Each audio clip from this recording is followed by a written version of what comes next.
Bila kita tengok amalan tu, kita pun tahu dah, syurga dah aku. Rasa-rasa tu kan, ataupun tengok neraka dah aku.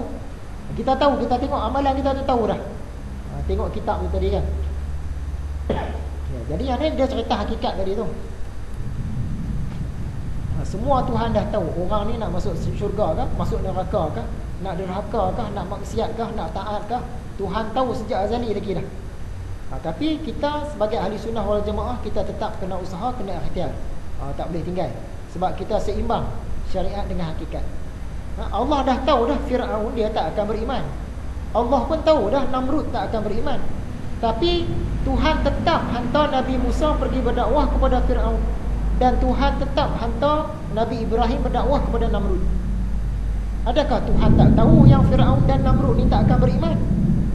Kalau Tuhan tak tahu, maksudnya dia tidak maha mengetahui, ya?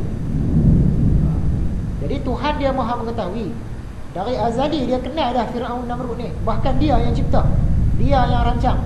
Dia tahu dah tak akan terima, tapi dia tetap suruh Nabi-Nabi ni pergi dakwah kepada Fir'aun dan Namrud. Itu cerita hakikat. Surah Al-Insyiqaq ayat 7 hingga 12.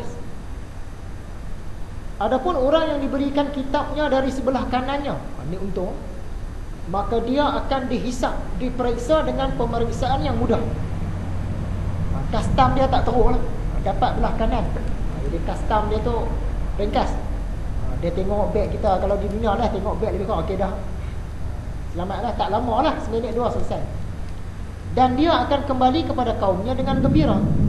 Adapun orang yang diberikan kitabnya dari belakang, dari kiri pun ada, dari belakang pun, maka dia akan berteriak, celakalah aku. Belum tengok lagi cara sampai kitab tu tadi pun, celaka lah. Celaka boleh dah ni. Tengok mai kot belah kiri, kot belah kanan, kot belah belakang. Orang lain mai kot belah kanan, masa lega sikit. Tiba-tiba mai kot belah kiri, ni teruk lah ni. Dia kata celakalah aku, dan ia akan masuk ke dalam api yang menyala-nyala. Surah Al-Haqqah ayat 25 hingga 28. Ni semua bukti lah ni. Adapun orang yang diberikan kepadanya kitabnya dari sebelah kirinya, maka dia berkata, aduhai, alangkah baiknya kalau kitab ini tidak diberikan kepada aku. Dia nampak duk main belah kiri, dia kata, alangkah baiknya kalau tak sampai kitab ni. Tapi sampai, tetap sampai. Dan aku tidak mengetahui apa hisab terhadap diriku. Dia kata, alangkah bagusnya kalau kitab ni tak sampai, dan aku tak tahu aku punya pemeriksaan ni macam mana. Tapi malangnya sekarang kitab pun sampai dan akan tengok pemeriksaan. Aduhai, kiranya kematian itulah yang menyelesaikan segala sesuatu. Alangkah untungnya kalau mati-mati tu tak ada dah.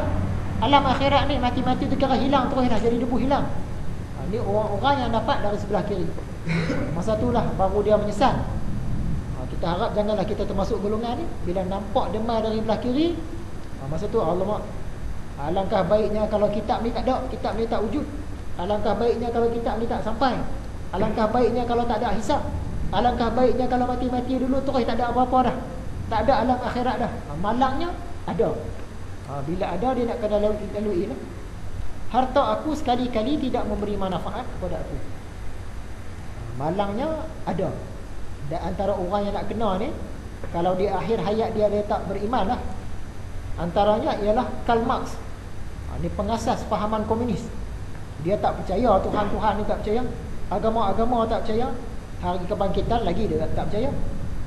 Kita tak tahulah dia mati macam mana, tapi katakanlah dia mati dengan fahaman komunis dia tu, dia salah seorang yang bakal lalui benda ni lah. Dia tak percaya benda ni semua. Tiba-tiba dibangkitkan pada hari akhirat. Bangkit-bangkit, tengok sampai buku, dia kata alamak, alangkah baiknya kalau tak berlaku semua ni. Ni orang yang tolak. Orang-orang etis pun, golongan mulhid pun, yang ni lah akan kena ni. Lagi ayat dia, surah Al-Kahfi ayat 49. Dan diletakkanlah kitab, lalu kamu akan melihat orang-orang yang bersalah ketakutan terhadap apa yang di dalamnya, dan mereka berkata, aduhai, celakalah kami. Kitab apakah ini yang tidak meninggalkan yang kecil dan tidak pula yang besar, melainkan ia mencatat semuanya. Dalam tu semua ada. Daripada kita mula, daripada start balik lah, kita dah apa? Dah bukanlah dah layak terima dosa pahala dah, sampai kita mati tu lah. Semua ada terperinci, tak tinggal satu apa pun. punya canggihnya. Dan mereka dapati apa yang telah mereka kerjakan ada, tertera kat situ. Dan Tuhanmu tidak menganiaya seorang jua pun.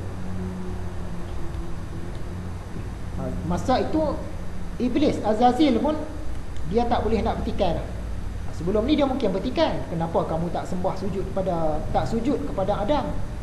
Yang buatkan aku tak sujud ni siapa dia? Kamu lah. Dia kata pada Tuhan kan, sebab dari segi hakikat. Tapi bila dibentangkan amal dia nanti, kitab amal dia, masa itu baru dia sedar, oh Tuhan memang tak menganiaya dia. Kalau tidak, dia kata Tuhan lah menganiaya dia. Sebab Tuhan yang buatkan dia tak mau sujud pada Adam tadi. Dia nak tuju pada Tuhan lah. Tapi bila dibentangkan amal tu, Tuhan, betul lah Tuhan tak menganiaya. Tak tahu macam mana pembentangan tu sedemikian hebat sampai kan orang yang tengok apa yang dibentangkan tu, dia datang fikiran kepada dia, betul dah Tuhan ni maha adil. Iblis pun kata betul dah Tuhan maha adil. Kalau tidak dia nak kata Tuhan zalim lah. Tuhan yang buatkan dia tu sejak azali tak mau sujud pada Adam tu kan. Tuhan dah tahu dari azali dah. Dia nak bertikai lah. Bila dibentang amal, betul lah Tuhan maha adil. Aku bukanlah dizalimi oleh Tuhan. Tak tahu macam mana hebat pembentangan. Itu tadi antara hujah-hujah daripada Al-Quran tentang timbangan amal dan kitab amal. Sekarang hujah daripada hadis, sebab kita golongan yang terima hadis. Firman Allah Ta'ala, yang ni maksud dia hadis Qudsi. Apa hadis Qudsi ni?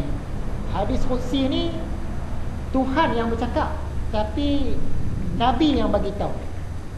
Nabi dia pinjam kata-kata Tuhan.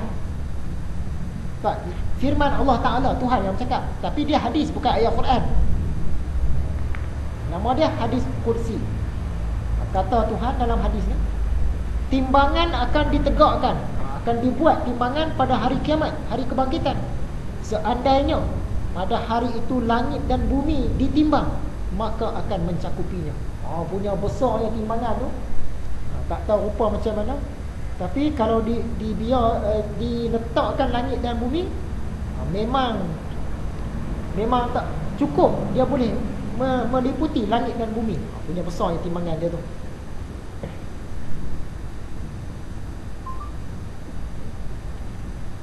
Lalu malaikat pun bertanya, wahai Allah, untuk timbang siapakah ini?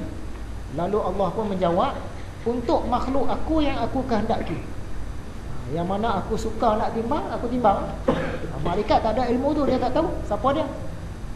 Jadi kita tahulah sekarang yang nak kena timbang ni manusia dengan jin lah. Malaikat dia tak kena timbang. Bidadari tak kena timbang. Pelayan-pelayan lelaki di dalam syurga tak kena timbang. Haiwan-haiwan tak kena timbang. Tumbuh-tumbuhan tak kena timbang. Nak kena timbang yang tu manusia dan jin. Kemudian malaikat berkata, Maha suci engkau ya Allah. Subhanallah, kami belum menunaikan hak ibadah kepada engkau dengan sesungguhnya wahai Allah. Malaikat dia tak kena timbang pun, tapi dia takut tu. Takut. Dia tak kena timbang pun, tapi dia takut. Sebab dia tu taat. Kalau ditimbang pun tak ada dosa, sebab dia sentiasa taat. Itu pun takut. Yang kita yang ada dosa, kita tak rasa apa-apa. Kemudian diletakkan as-sirat, titian. Ini masuk cerita sirat dah. Pelajaran akan datang ni, sirat ni. Titian seperti pisau yang tajam. Malaikat pun tanya, siapa yang dapat meniti atas jambatan yang setajam macam ni? Memang tak ada siapa boleh meniti ni, kan? Siapa yang boleh meniti? Allah Subhanahu Wa Taala menjawab, yang aku kehendaki dari ciptaan aku. Tentulah manusia dan jin. Kemudian malaikat berkata, Maha suci engkau ya Allah, subhanallah, kami belum dapat menunaikan hak ibadah terhadapmu dengan betul-betul, dengan sesungguhnya. Takut malaikat. Di hadis ni riwayat Al-Hakim. Biasanya kalau kita tengok Al-Hakim ni, hadis dia tu kurang sikit lah power. Kalau Bukhari, Muslim, power lah. Ataupun 4-5 orang di bawah tu, Imam Ahmad, Nasai, Ibnu Majah, Abu Daud, Tirmizi. Kalau gabung-gabung sama-sama mereka tu kuat lah. Al-Hakim ni dia banyak juga bawa hadis-hadis yang lemah. Tapi kita kena ingat, hadis ini Al-Hakim dia saring mengikut syarat-syarat sahih Imam Bukhari dan syarat-syarat sahih Imam Muslim. Maksudnya hadis ini sahih. Sahih sedarjat dengan apa yang disahihkan oleh Imam Bukhari dan Imam Muslim. Macam mana cara Imam Bukhari dan Muslim sahihkan satu hadis? Dia punya apa? Custom dia tu lah. Nak saring satu hadis tu, dia ikut cara tu dapat. Jadi hadis ni hadis sahih. Tak boleh nak tolak.